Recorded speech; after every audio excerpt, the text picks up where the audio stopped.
Welcome back to Beards on Gaming. Today we're talking about the Red Dead Redemption 2 gameplay trailer. Events coming up for Final Fantasy XIV this month, and... IGN being a bunch of shits. Ha! I'm Dave, and I'm joined by Marky Mark and the Beardy Bunch. Hello there. And, you want to start this off? No. Go for it. We're talking about IGN first, and the plagiarism that have been been brought to the forefront by one particular reviewer. Philip Musin. I gotta be honest, I am entirely uncertain how to pronounce his name. I've only seen it written, I have not heard it pronounced. Mukushin. Mudblood.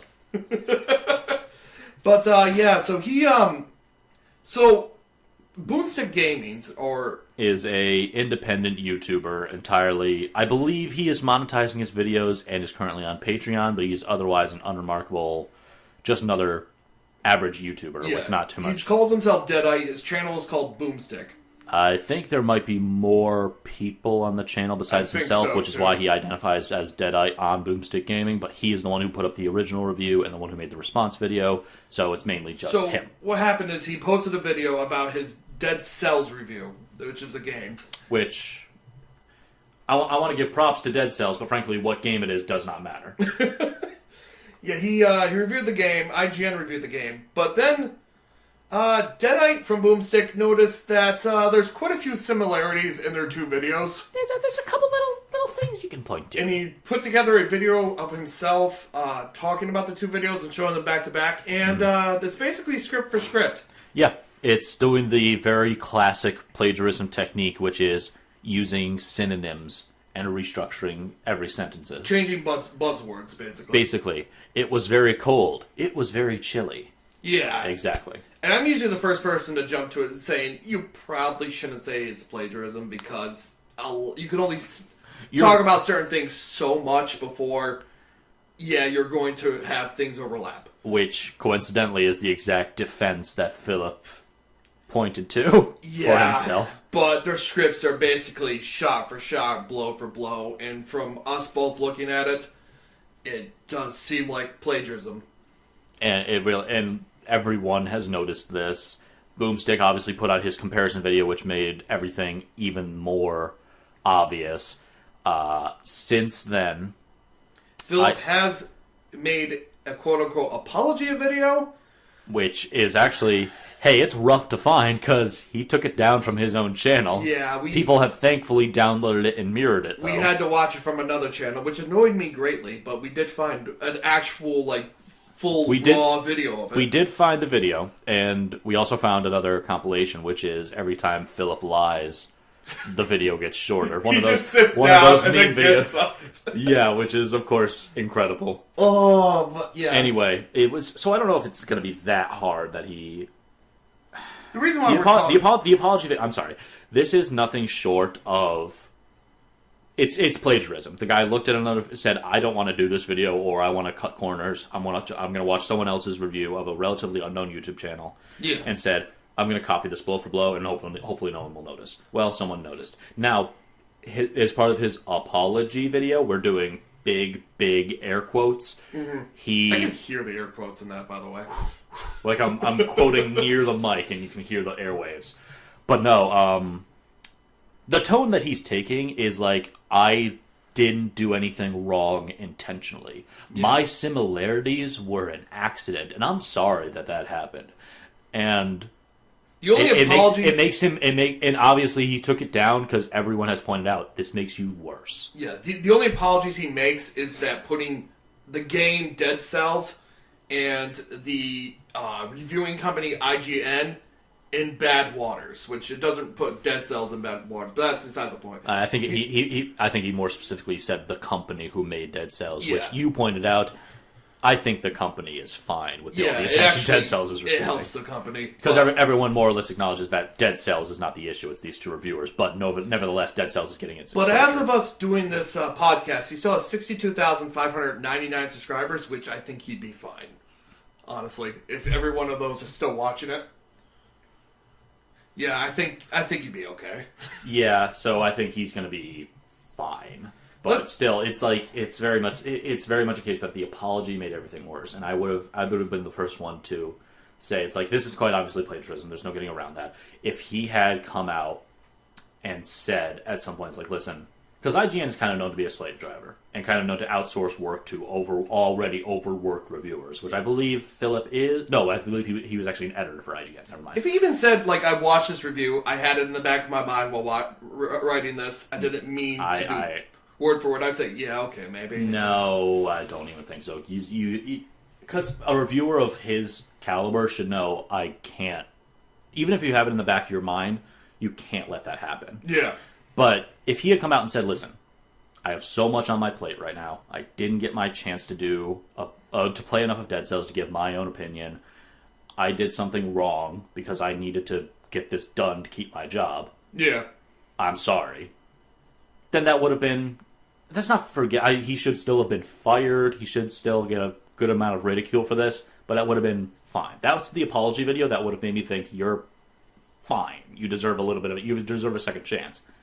That wasn't the apology video, though. So, are you ready to move on from this and go on to Red Dead Redemption 2? Sure. Buddy! Dave spat in my face with that. Check that off the list. Check Buddy off the list. So, I was 100% against getting Red Dead Redemption 2. I was not. I hate Arthur. Good for you. As a character, like, everything I see in the trailer, I hate about him. But the gameplay trailer, it just looks fun to me. It really does. And it's actually turned me around to wanting this game now, which greatly annoys me, because there's too many games I want now. Well, okay, you have 2 months, David. I know, but I got Spider-Man, I got Red Dead Redemption 2 I'm looking at now. You can put away Spider-Man.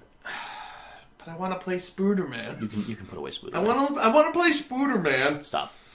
Oh, okay, actually, I kind of do want to play Spider-Man, mainly because the company that's putting it out, on their Twitter, with the in-game engine, they made that image of Spider-Man sitting behind a desk. Did they? Oh, the 60s Spider-Man image of sitting here masturbating. They made that image in their in-game engine. It's like that. I know. I hate to be the guy who's like, memes are going to convince me to buy a game, but it really helped. So there's new things you can do with this now. For starters, one I'm really excited about is dual gun. We're talking about Red Dead now. No, not Spider-Man. Dual gun I'm pretty sure I've seen dual gun Spider-Man. Dual gun Spooder. Dual gun Spooderman. So yeah, in Red Dead, they've done I want to know exactly how the mechanic is going to work. I'm pretty sure it is literally just directional. It buttons. looks like you just have 2 guns only, and you could switch between them at any moment. That doesn't sound right. What it seems more like it's going to be is that you have your weapon wheel like you had in the last game, and it's more, and now you can just set things to quick select, and the quick select is going to manifest as offhanded guns. Regardless of what it is, it looks pretty. It looks very, very pretty. It looks very pretty. It looks incredibly smooth, and it's actually going to help out a lot with gameplay. It's also going to let people actually do dual-wield pistols and being a proper gunslinger, which is what a lot of people were lamenting about that the first game did not have. Yeah. Because back when, dual-wielding was the only way to rapid-fire. So, it seems like most of the game is going to revolve around the campsite this time. Correct. Instead of just moving place to place. You're going to have a home that's going to move. Yeah, the base, because that was similar to the first game, except it was just John himself. It wasn't a party you were traveling with. But you would just have a whole, basically, I kind of want to say circus group of people. It's more like a circus cult. Yeah, it's circus cult. Yeah. It's just... Because they're odd characters who can do kind of their own things, and they also call themselves the sons of their leader. The Sons of Dutch. The Sons of Dutch. Dutch Vanderlyn, the quote-unquote main antagonist from the first game. Kind of a dragon to the FBI agent's big bad. Yeah, I'm not sure how I feel about Dutch, but I love the idea of a campsite and a family to come home to and take care of. That just... You get food for them. You get supplies for them. You help them out with missions. I love that. I'm still kind of looking forward to this whole mechanic. I don't know if I entirely agree with you about these people are asking me to go get their fucking bread. Hey, you want to help me out, and if you help me out and feed me, I'll let you do my bullshit. Yeah, like you're unlocking. Hey, if you get me enough bread, I'll let you do the errand to get me fish. Yeah, but doing stuff for them unlocks talking with them and missions with them, and it seems like it's going to be a lot of interacting with these people at the campsite. Presumably going to unlock bonuses, and I'm going to assume if this is anything like any other GTA or Saints Row games, or what's the other one? Mafia. If it's anything like those games, I'm going to work really hard for these bonuses that I'm never going to use, because it's things like calling guys, summon this thing. Maybe. Yeah, and I'm really hoping that Rockstar fixes and it makes it actually bonuses that I will use. The main thing I can think of is if it's passive bonuses. But you're going to have to do things like keep them fed, so you're going to have to go hunting. Yes. Or go to town to buy them food. Which, I don't know about you. I don't know about the buying food thing, but I love the idea of hunting. Hunting is actually, if it's going to be as in-depth as many hunting minigames are, and it's not ride out into a forest and shoot the first thing that moves. Yeah, I hated that. It's actually Red Dead. Yep, it's actually, well, except when you got to kill a bear with a knife. Yeah, but the bear was always there. You know what spot the bear was going to spawn in. You're actually going out and hunting something and tracking it after you hit it. Yep. And that sounds interesting. And the expansion that the map being as large as it is going to allow for a lot more open space where tracking animals actually becomes special. Yeah. Hopefully. And you get drinking buddies. Your campmates are drinking buddies. Yay! I don't have to get drunk by myself anymore. Yeah, it's super depressing. Now I get to go drink with my buddies, play a game of liar's dice with them, get caught cheating, and kill them in a duel. But now I know their names. We don't know if there's liar dice. I hope there is. I hope that, well, at the very least there's poker.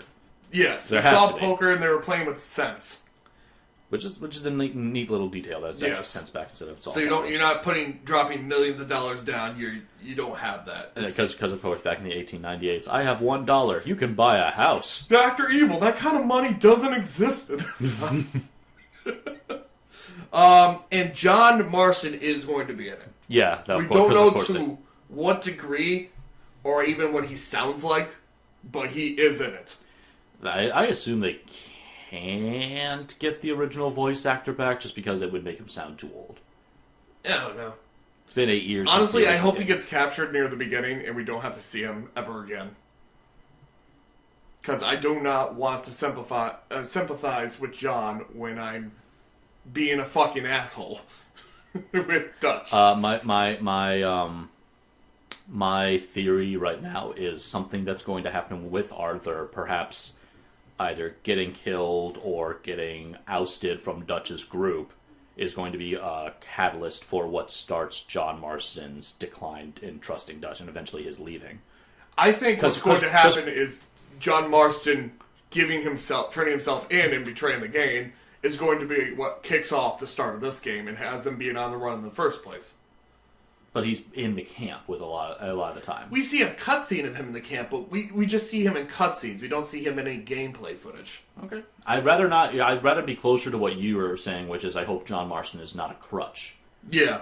The only other thing, I'm holding to my thing that's like something he's going to interact with Arthur in a cutscenes enough to show like, okay, this is how John got the idea of I gotta fucking get out of here. Because I think in the original game it was like he effectively got Abigail pregnant with his son Jack, and they left. That's not the case. That's not the case. He has a kid. If the trailer is showing what we think it is, he and Abby are next to each other, and Jack is like 4 or 5. Yeah, he's a kid. Yeah, he's a kid, not an infant. But moving over to other things, you can now talk to people. Yes, there's actual characters. Well, I mean, you could talk to people.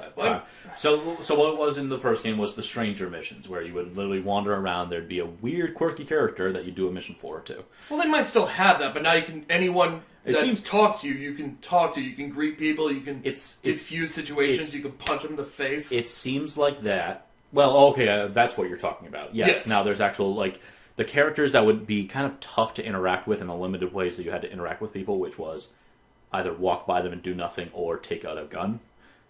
Yeah. For the most part. Now it seems to be like an entire choice menu shows up on the bottom right of the screen, and you choose what you want to do with them. Now, what it seems like it would be similar to, what is it? Shadow of Mordor, where it's going to be, there's a lock-on system where holding down a button effectively highlights someone, and then you have the options. Or the game might just come to a grinding halt until you decide what to do. That actually sounds. I know you're making a joke, but that actually doesn't sound like that would be the case. I think the option to literally walk away and say nothing is still a very viable one. I do like the option for me to be an asshole to literally everyone. Of course. Literally, the trailer shows you you storming up on a robbery, and the only way that would have people have even pointed this out in Red Dead, whereas like if you storm upon a robbery, sometimes the scene is so confusing that you don't know who's like the person. Several times. And then everyone starts shooting at you. I found a group of like 2 people chasing another 2 people through a field. I had no idea who they were. I'm assuming the chasers. What side they were on or anything. Like I shot the chasers, and then I just watched as the other 2 just walked off. And then I watched my bounty go up. Turns out I shot the sheriff and I shot the deputy. Oh, God. But no, there is going to be, and it's like this. The trailer specifically shows Arthur coming up on a robbery, and the person there pointing a gun at him telling him to walk away. He's like, fuck you, do what you want. I don't give a shit. That's great. I like Arthur being a cranky old man. All right, and also taking care of your horse. Yay! Bonding with your horse for once. I like horse mechanics. You are going to have to feed your horse. You're going to have to groom your horse. You're going to have to not run them off cliffs. Not bring them into gunfights. Hold it close at night. What? Yes. No, I heard what you said. I was planning on doing that. You don't have to tell me twice. But it's going to change how the horse interacts with dangerous situations. And there's also going to be a couple of different breeds of horse, so that, unlike in Red Dead 1, you don't play a story mission that gets you one of the best horses in the game, and you never have to bother with it again. Yeah, you're actually going to have to train your horse and form a bond, which is neat. Yep. And there's going to be fishing. Moving on. You don't like fishing? I don't know what people's obsession with the fishing minigames is. I've seen so many people. There. It's something to do. Okay. I don't know why it's so notable. And you got There's a bunch of stuff to do. You got big guys punching you in the face, calling you pretty boys, and giving me confused sexual feelings about myself. Boy, you stretched for that one. You really wanted to get that very specific phrase out. You were one step away from literally reaching over and covering my mouth, so I didn't interrupt that. Also, they're going to improve the Deadeye system. We've seen it. They haven't talked about it much, but it looks prettier. It does not looks look pretty, but it does not look any different. Yeah, mechanically. it seems the same. Except it doesn't seem to like. I don't know. I don't think it stopped time in the first one, but it seems like it slowed time to a borderline crawl. It might stop it here. It also looks like it's just slowed here. But in the first game, what Deadeye did is that it was at 3 different levels. First time it just slowed time, and that was it. Second time you got to. There was levels to it, wasn't it? Level 1 was just slow time. Level 2 was specifically mark targets. Level 3 automatically mark the targets for you. And then the level 4, when you come out of the bar and kill 4 people, then die anyways. Yes. Technically, that was still level 1. Okay, so are you going to get it? Am I going to get it? Absolutely. Based off this trailer alone, are you going to get it? I wasn't even waiting for this trailer to come out. I was going to get it anyway. This trailer has almost convinced me to get it. I sunk so many hours into Red Dead 1. The only reason you hated it was because you hated the character of Arthur. Yes, I did. Nothing turned me against him, and I wasn't expecting another John Marston. I'm fine with him. I haven't seen exactly what his deal is. Yeah. But I'm still very much on board. I think the Gain is going to sell me on this.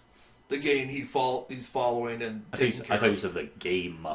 No, the Gain. The game is... The campsite people. The circus choir. I know. Doesn't make sense. Shut up. I know. Shut up. You mean the circus cult? Yeah, the circus cult. God damn it. Maybe don't throw the pen on the desk because you popped the mic a little. Shut up, Mark. Shut up. I don't want to shoot. But yeah, so... I think the campsite people are going to actually sell it for me. That's fine. I like the idea of actually talking with people and getting immersed in the situation. I don't like just running off on a horse and finding out there's nothing to fucking do like the first game. I do all the missions, I did all the things, but after I was done with all the missions, there was just nothing left for me to do. Oh man, I did this game 100% and now there's nothing left to do. What a jip. Yeah, I know, right? One thing I don't like about the trailer, is I heard that you will not be able to call your horse from anywhere. Which, again, I know very well that we talked about this when we first saw the trailer. I know very well that it is that many games are prime targets of ridicule because look, I called my horse and I turn around, my horse is stuck in a tree, or in a house, Hello, Roach. But It was fun. For all of the that was funny. Yeah. Unless getting stuck in a tree or on a house was game breaking, and now I have to go get a new horse. I can't think of an instance when that was the case, but I'm sure it happened. For all the ridicule that was subject to, okay, let me turn back around, move a few feet away from the house, call again. Okay, there he is. I didn't have to go hunting for my horse. Yeah, a perfect example of this is Breath of the Wild. I found horses utterly useless in that game. Utterly useless, because they can no longer be brought directly to me until later on they patched that in, but you had to find it, so... And by then, I had a motorcycle. I didn't need it. Oh well. But you had to eat. The motorcycle had to eat? Yeah. The motorcycle had to eat, as I know.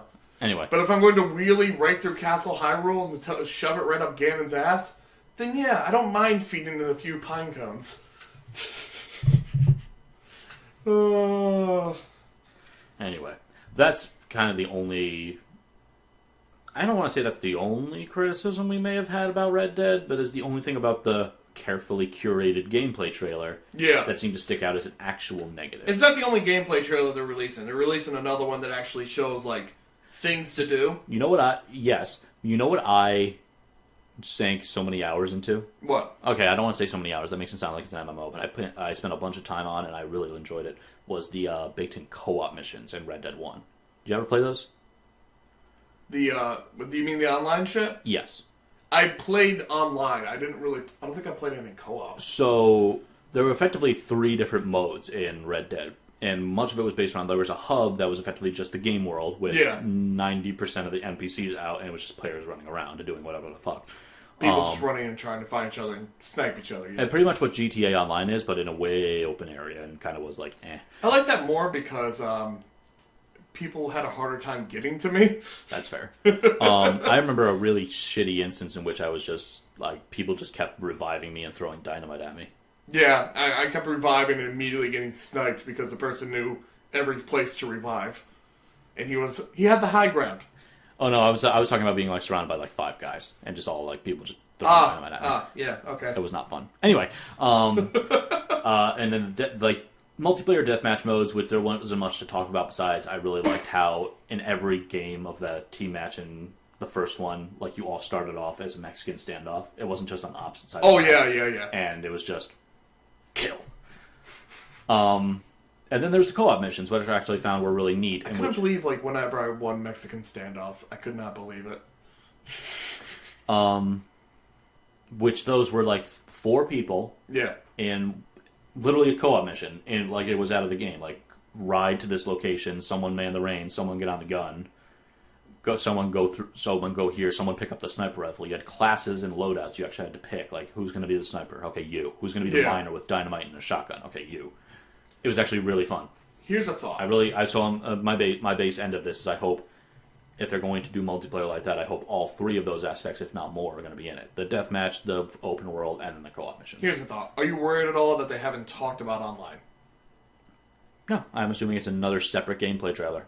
You think it's going to be included, even though they really haven't even talked about it? I'd rather be included entirely as it is. Entirely is what I've said, which is the hub world, the deathmatch, the co-op missions. Or I hope it's not included at all. I hope they've learned their lessons from GTA Online, because that is a fucking shit show. I hope they've learned their lessons from what Ubisoft does every goddamn time, which is, man, this is a great engine we've put into. Now let's make it always online, too. Let's make this an entirely multiplayer-focused game with all these monetization objects that you need to be online to grab. What's a server? Why do you need a server?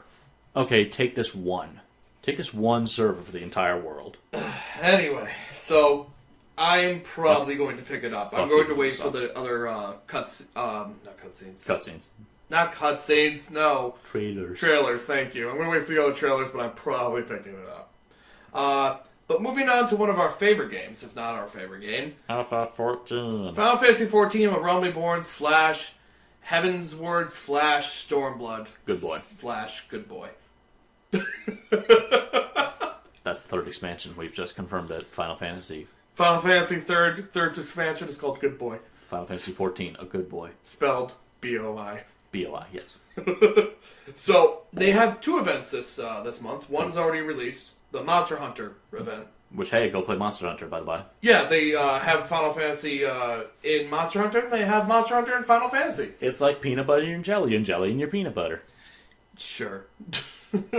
Are you going to fight me on that, sir? But Final Fantasy now has the Dragon Rathalos, which you can fight. Yes. Mark just fought it this morning. What is your first-hand experience from Rathalos? It's fine. It's fun. It's a fun little boss. I think it's fun. I really enjoyed it. I would have played it as much as I did if I didn't want to get the rewards. I would. Yeah, you're right. I would have fought it once if I got all the armor, and I'm like, okay, good, this is fine. Yeah. So you because there's also nothing to get from that besides the scales, which are purely cosmetic. Well, you do get tomes, but they're minuscule. You get a palico. Yes. And you get it. First time you do it, you get a palico, which is a cat from Monster Hunter that follows you around, which is great. I love it. You also get barbecue splits for. I did see that. Is that purely cosmetic? I don't know. I haven't tried them. I honestly don't know. It you seemed get like, an indoor and an outdoor one. It seemed to me like they were just decorations. But you get the Palcom and you can get that, and you can also work towards getting a Rathalos set of gear. What? Yeah, which I killed the dragon 14 times for. It's purely cosmetic. I want to say it gives you no stats. It's level 1 and it's nothing. But it does look nice. It looks nice, and if you want your healer to look like a knight, there you go. Perfect. And you can also do the extreme to get a colored version of that, and you can get a pig through the extreme, and it's a good expansion. It's a neat little thing. I mean, it's not going to. I wish you didn't have to play it so much. I think I don't have to fight a Rathalos more than 5 times, honestly. That's fair. For this stuff, but it keeps all the new people getting the gear, and I'm okay with that. And no, I don't think either of us have gotten to the point in Monster Hunter where we could do the Behemoth quest. Yeah. Because the second part of this crossover is Behemoth of Monster Hunter. We have too much going on with Final Fantasy. We can't jump back into Monster Hunter right now. But which leads me to the event that comes out tomorrow, if you're listening to this podcast when it first comes out, or today if you're listening to an Apple, because fuck iTunes. Or if you're listening to this years later, in which case, hello. How's the future? The Moonfire Fair is coming out tomorrow. That's the first time Dave has pronounced it correctly. Yes, it is. I always pronounce it fairy. I don't know why. I don't know either. But the Moonfire Fair has come out, and the in-game lore about it is... Yeah, we're over time. I don't care. Okay, jeez. I'm trying to be fucking sly here. Just point to the timer so I don't have to break the immersion for you, the listener. I know. And he just shatters. More time he just shatters it. I'll waste more time because apparently time is not an issue. The Moonfire Fair, all the adventurers form together to stop living lanterns from destroying the coastline. To become Sentai warriors. Yes.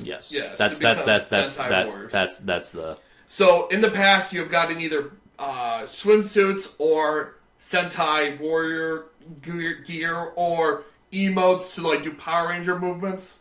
Sentai movements, yes. Yes, Sentai movements. This year it's bikinis again. Woo! Which I'm okay with. I'm fine. Yeah, seeing a bunch of people running around in skimpy clothing, it's fine by me. It's good. This is one of my favorite events because it actually has players basically talking with each other and doing stuff with each other because it's in one area. Not if I can help it. But it's in I don't play MMOs for the multiplayer interaction part. I know, but it's in one big area. It's not just go to this person cutscene, go to this person cutscene. You actually usually participate in events. And I like that. By doing it, you get the head, top, legs, and feet. It looks like in a chess. So it looks like So top. What do you mean top? Yeah, that's what you mean. Top. Head, top, legs, feet. Yeah, you said chest like it's a separate thing. Did I? Yeah. Oh, whatever. But yeah, looks like you get everything at once, and you also get a splash emote, which would be neat. I'd be interested in seeing if water splashes when you're not in water. Or if you can go to Uldan, it splashes sand. Oh, that would be amazing. I'm pretty sure they don't do that, though. Pocket sand. You start it in Limsa Lamensa in the upper decks, and you can also get a curry plate or a freak of nature that they call the mosquito moogle. I still have no idea how it's supposed to be a mosquito moogle. It looks horrifying. It's awful.